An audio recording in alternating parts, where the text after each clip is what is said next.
끝까지 시청하시고 구독, 좋아요, 채널 맞춤 부탁드립니다. 주택임대차 신고 대상이 아닌 것을 예를 들어보겠습니다.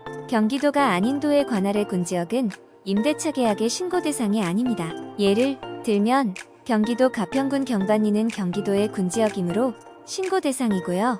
강원도 홍천군 검률리라면 경기도 외의 군지역이므로 신고 대상이 아니죠. 그러나 부산광역시 기장군 기장읍, 교리는 군지역이라 하여도 도의 관할이 아닌 부산광역시 관할이므로 신고 대상이 됩니다. 보증금과 월세 등 차임이 없는 계약, 이것은 임대차가 아니고 사용대차 계약이므로 신고 대상이 아닙니다. 상업, 업무용 등 주거 목적이 아닌 임대차 계약은 신고 대상이 아닙니다. 예를 들면 비주거용인 업무용 오피스텔이나 상가 건물, 주택회, 교회, 동창회나 학교 시설의 기숙사, 법인 사무실 등은 임대차 신고 대상이 아니죠. 전대차 계약, 그러니까 주택을 임차한 임차인이 다시 세를 놓는 전대차 계약은 신고 대상이 아닙니다. 보증금 또는 월차임이 증감이 없이 종전과 똑같이 갱신되는 계약, 즉 묵시적 계약일 경우에는 신고 대상이 아닙니다. 일시적 거주가 명확한 임대차는 신고 대상이 아닙니다. 현장에서는 이런 계약을 단기계약이라고 부르는 경우가 있는데 민법에서는 단기라 하면 계약기간이 4에서 5년 기간을 단기라 하고 10년을 장기하기 때문에 단기라는 말을 쓰는 것은 법과는 거리가 있는 거죠. 그리고 주택임대차보호법에서는 일시적 임대차라고 명시되어 있으므로 일시적 임대차라는 표현을 하는 게 맞겠지요. 오피스텔은 주거외 목적의 임대차는 당연히 신고 대상이 아닐 것이고요.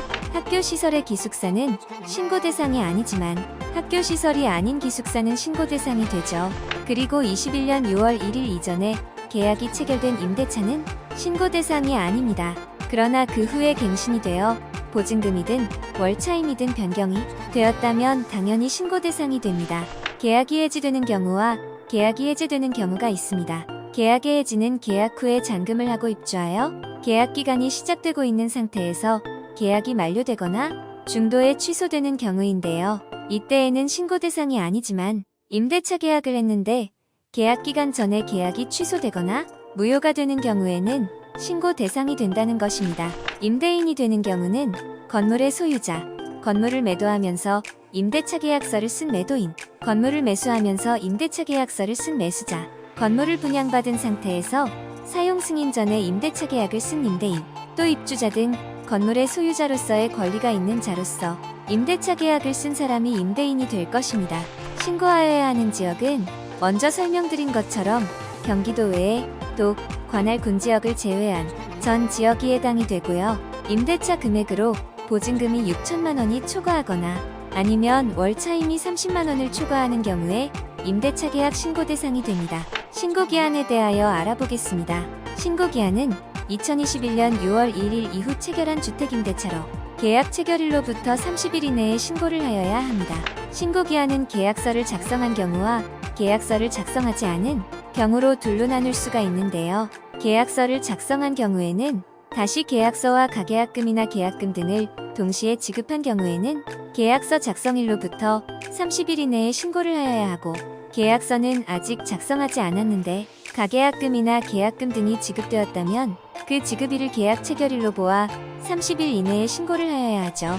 다음은 계약서를 작성하지 않은 경우인데요. 계약금 등 금원을 지급하지 않더라도 임대차 계약이 되었다면 계약 체결일을 기준으로 30일 이내에 신고를 하여야 합니다. 이때 계약일 다음 날을 1일로 기산되고요. 신고기한 30일, 말일, 업무마감 시간까지 신고를 하여야 하는데 민법 제157조에 의하여 초일은 산입하지 않습니다. 직접 방문하여 신고하는 것은 업무마감 시간이지만 인터넷으로 부동산 거래 시스템에서 신고하는 경우는 당일 24시 전까지 신고를 하면 됩니다. 그리고 신고기한 말일이 공휴일이거나 휴무일일 경우에는 다음 업무 개시일 마감일까지입니다. 그럼 신고 의무자는 누가 될까요? 신고 의무자는 임대차 계약의 당사자인 임대인과 임차인이 공동으로 신고하는 것이 원칙입니다. 법인과 외국인도 구별하지 않고 모두 신고 의무자가 됩니다. 지금까지 주택임대차 신고에서 신고 대상에 대하여 알아보았고요. 다음 시간에는 어떤 내용을 신고하는지와 신고 방법 등에 대하여 알아보겠습니다. 감사합니다. 영상이 마음에 드셨다면 구독, 좋아요 부탁드립니다.